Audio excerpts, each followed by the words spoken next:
Every year, there's this one letter that comes out of Omaha, Nebraska, that investors all over the world just stop everything to read. It's not some dry, boring corporate report.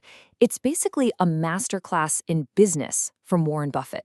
So today, we're going to tear down his 2021 letter to Berkshire Hathaway shareholders and really dig into the wisdom that built an absolute empire. Right from the get-go, Buffett sets this incredibly unique tone. See, this isn't just about making money. It's a profound statement about responsibility. He's not framing himself as some hotshot CEO. No, he's a steward, a guardian of other people's savings. And that foundation of trust, it runs through this entire letter. So what's the big deal with this letter anyway? Well, it's a direct line to one of the most successful investors in history, right? It mixes hard financial numbers with a philosophy that's just so clear, simple, and powerful. Honestly, it's less of an annual report and more like an annual education. Okay, let's jump into our first major insight. And this one gets right to the heart of what most people get wrong about Berkshire Hathaway. The reality of what this company is. It's probably not what you think. When I say Berkshire Hathaway, you probably picture this huge, sprawling collection of stocks, right? A massive portfolio managed by Buffett and his team. And yeah, that's definitely part of the story, but it completely misses the real engine of the company.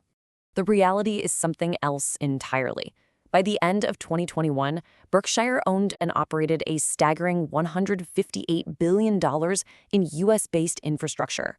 Now, to put that in perspective, that is more property, plants, and equipment than any other corporation in America.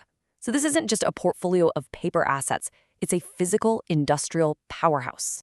So, how in the world does this industrial and financial giant fuel all its growth? Well, the answer lies in a concept that is the absolute core of Berkshire's success. It's something Buffett loves to call his secret sauce. So where does the capital for all these investments and buyouts actually come from? The answer is, it's brilliantly simple and at the same time incredibly powerful. The answer is something called insurance float. Now, in plain English, this is just the cash they collect from insurance premiums that Berkshire gets to hold on to before paying out any claims. It's money that doesn't technically belong to them, but here's the kicker. They can invest it for their own benefit.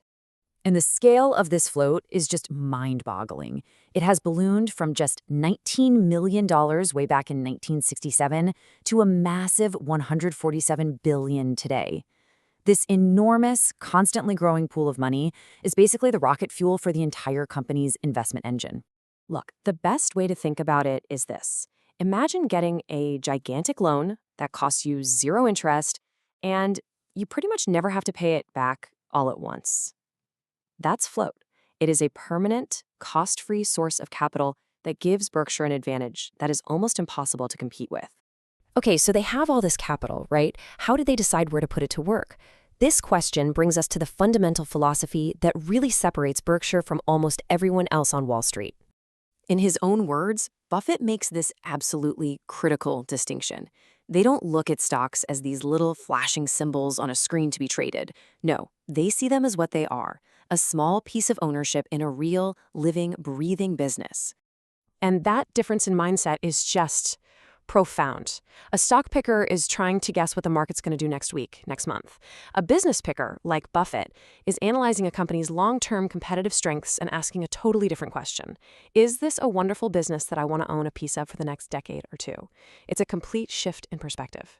Their investment in Apple is the perfect case study. In 2021, Berkshire's ownership in Apple actually grew, going from 5.39% to 5.55%. But here's the fascinating part. They didn't spend a single dime of their own money to do it. It happened because Apple was buying back its own shares. Think of it like a pizza. If the company removes a few slices from the pie, everyone else's remaining slice just became a bigger percentage of the whole thing.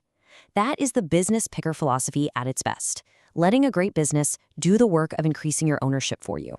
So does this philosophy actually work? Oh yeah, the results are just undeniable. As you can see here, from 1965 to 2021, Berkshire's average annual return was 20.1%. That is nearly double the 10.5% return of the S&P 500 over that same huge stretch of time. It just shows the immense power of taking that long-term, business-focused approach. All right, finally, let's zoom all the way out to the biggest picture of all. Buffett makes it really clear that Berkshire's incredible story didn't just happen in a vacuum. It had a very, very important and often overlooked partner along the way. He calls this partner the silent partner.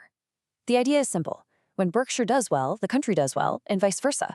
It's this symbiotic relationship that's built on the foundation of the American economic system.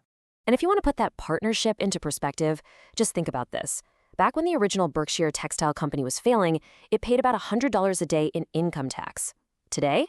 Today, Berkshire pays the U.S. Treasury roughly $9 million in federal income taxes every single day. That's just a powerful statement about the company's growth and its contribution back into the system. Buffett is crystal clear about this partnership. He straight up admits that his company's prosperity is fundamentally tied to the dynamic environment and the stability of the United States. It's a really powerful message of gratitude for the system that allowed his business-picking philosophy to thrive. And this isn't some new belief he just came up with.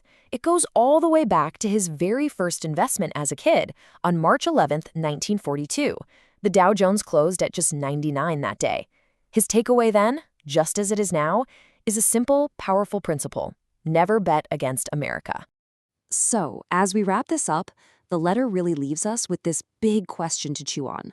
In a financial world that is just obsessed with short-term gains and what's going to happen next quarter, the Berkshire Hathaway story is a powerful reminder of a different path. A path of patience, partnership, and a deep-seated belief in the long-term value of truly great businesses. It kind of makes you wonder, what could we all build if we just gave it a little more time?